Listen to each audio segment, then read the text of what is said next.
السلام علیکم ناظرین۔ آج جس ٹاپک پہ ہم گفتگو کریں گے وہ ہے کہ ہم اللہ کا قرب کیسے حاصل کر سکتے ہیں، اللہ سے کیسے مل سکتے ہیں، یا اللہ ہمیں کیسے ملے گا۔ اس پہ تفصیلاً گفتگو ہوگی۔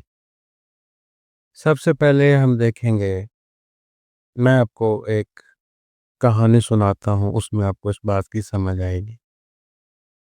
ایک دفعہ حضرت سخی لال شہباز قلندر سرکار نے اعلان کر دیا کہ جس نے بھی اللہ سے ملنا ہے وہ میرے پاس آ جائے۔ تو کافی سارے لوگ آ گئے کہ قلندر شہنشاہ کا دعویٰ ہے، تو ہم جاتے ہیں، اللہ ہمیں مل جائے گا، وہ اللہ کے ولی ہیں، قلندر ہیں، ملوا دیں گے۔ تو کافی لوگ ان کے پاس جمع ہو گئے۔ ان میں سے ایک بندہ آگے بڑھا، کہتا سرکار مجھے اللہ ملوائیں۔ وہ کہتے ہیں ٹھیک ہے۔ اچھا، اب شہباز قلندر سرکار اس بندے سے پوچھتے ہیں کہ تم نماز پڑھتے ہو؟ وہ کہتا ہے جی پڑھتا ہوں۔ وہ پوچھتے ہیں کہ 5 وقت کی پڑھتے ہو یا کوئی پڑھتے ہو؟ وہ کہتا ہے کہ 5 وقت کی نماز پڑھتا ہوں۔ تو وہ کہتے ہیں کہ ٹھیک ہے، میں تمہیں اللہ سے ملواتا ہوں، تم نماز پڑھنا چھوڑ دو۔ اچھا، آپ نے نا اس بات کا غلط مطلب نہیں لینا، یہ ایک سمجھانے کے لیے ایک دلیل ہے، کوئی نماز سے ہٹانے کے لیے بات نہیں کر رہا۔ بس بات کو سمجھنا آپ لوگوں نے کہ تم نماز کو چھوڑ دو۔ وہ بھی آپ کی طرح حیران ہوا، پریشان ہوا کہ یہ تو اللہ کے نیک بندے ہیں، اللہ کے ولی ہیں، ان کو تو چاہیے کہ یہ نماز کی طرف لے آئیں، اور میں تو ویسے ہی پڑھتا ہوں اور یہ وہ بھی چھڑوا رہے ہیں میری۔ عجیب چیز ہے۔ وہ ہکا بکا ہو گیا، حیران اور پریشان کہ یہ کیا ہے۔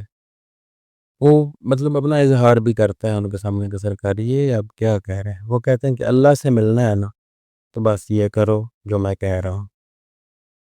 اب وہ زیادہ کچھ نہیں کہہ سکتا تھا، اس لیے پھر وہ اسی چیز میں گم ہو کے اٹھ گیا، سوچتا رہا کہ یار یہ کیا ہے، یہ کیا ہے، کیا کروں؟ اب اللہ کی نماز چھوڑ دوں تو اللہ تو ناراض ہو جائے گا، یہ تو فرض ہے، یہ پڑھنی ضروری ہے۔ تو وہ اسی نا سش و پن میں اس کا ٹائم کافی گزرا۔ اچھا، جب عشاء کا وقت ہوا تو نماز پڑھنے لگا۔ اس کو خیال آیا کہ نماز نہ پڑھوں، اللہ سے جو ملنا ہے۔ پھر سوچتا ہے کہ یار کیسے چھوڑ دوں، یہ تو فرض ہے، اللہ کا حکم بھی ہے۔ تو ایک اللہ کا حکم ہے، ایک شہباز قلندر کا حکم ہے، تو اللہ کا حکم تو بڑا حکم ہے، مجھے وہ ماننا چاہیے۔ تو اس سے نا فیصلہ نہیں ہو پا رہا تھا۔ پھر اس نے یہ سوچ کے فیصلہ کیا کہ جو اللہ کا حکم ہے وہ تو فرض ہے، فرض میں پڑھ لیتا ہوں، اللہ کا حکم بھی پورا ہو جائے گا، اور جو سنت نمازیں ہیں وہ چھوڑ دیتا ہوں، سخی لال قلندر سرکار کا بھی حکم پورا ہو جائے گا۔ تو دونوں کی جو ہے بات ماننے کے لیے یہ اس نے کیا، فرض پڑھ لیے، سنت نہیں پڑھی۔ رات کو سویا، صبح جب اٹھا تو رات کو اس کو جو خواب آئی وہ اس کو یاد آئی کہ میں نے کیا خواب دیکھا ہے۔ تو اس نے خواب میں دیکھا تھا کہ سرکار مصطفیٰ سرکار کی زیارت ہوئی اس کو، اور وہ اس سے ناراض تھے اور اس کے ساتھ شکوہ کر رہے تھے کہ تم آج مجھے بھول گئے ہو، تم نے آج میری نماز نہیں پڑھی۔ تو وہ یہ چیز دیکھ کے سن کے بہت زیادہ رنجیدہ ہوا، پریشان ہوا۔ وہ کہتا ہے کہ یہ تو سخی لال قلندر نے مجھ سے کیا کروا دیا ہے۔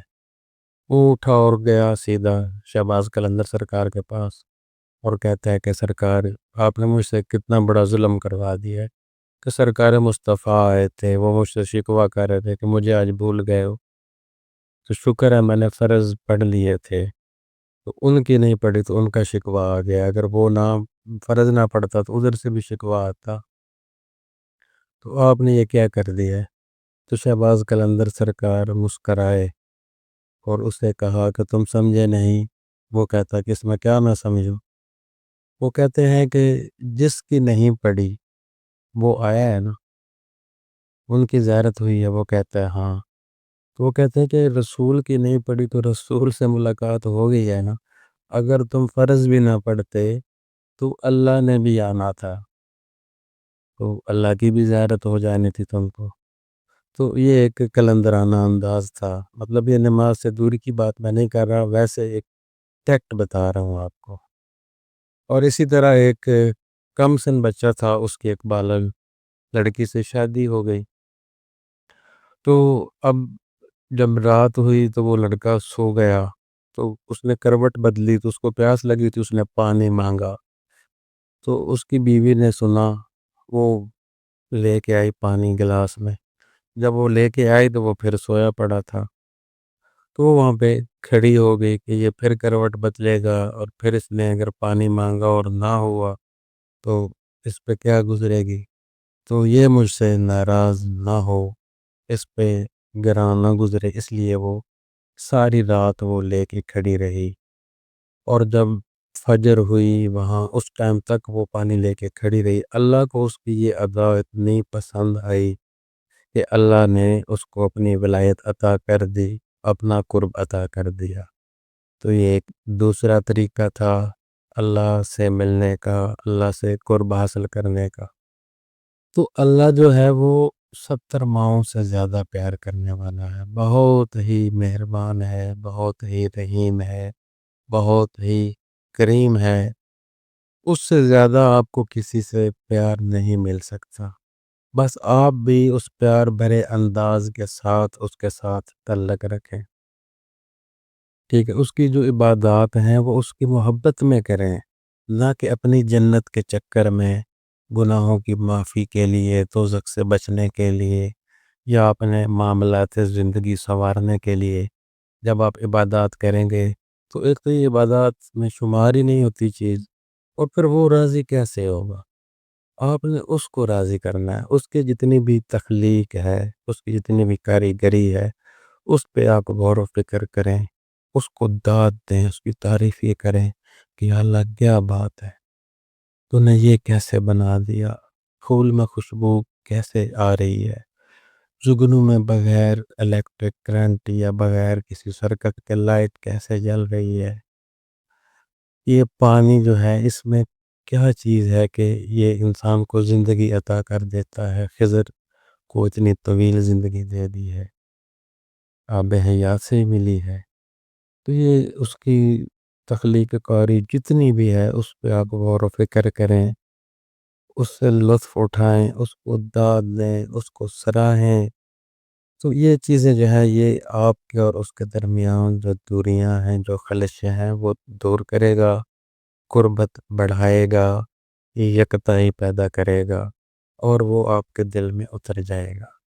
اور جب وہ آپ کے دل میں اتر جائے گا تو پھر آپ وہی کریں گے جو اندر بیٹھ کے وہ کرے گا، تو پھر آپ کے کاموں کو بھی لوگ یہی کہیں گے کہ یہ اللہ والیہ ہے، یہ اللہ والے کام کر رہا ہے، حالانکہ کر اللہ ہی رہا ہے، بظاہر وہ نظر آ رہا ہے، حقیقت میں ڈرائیور اس کا اللہ ہے۔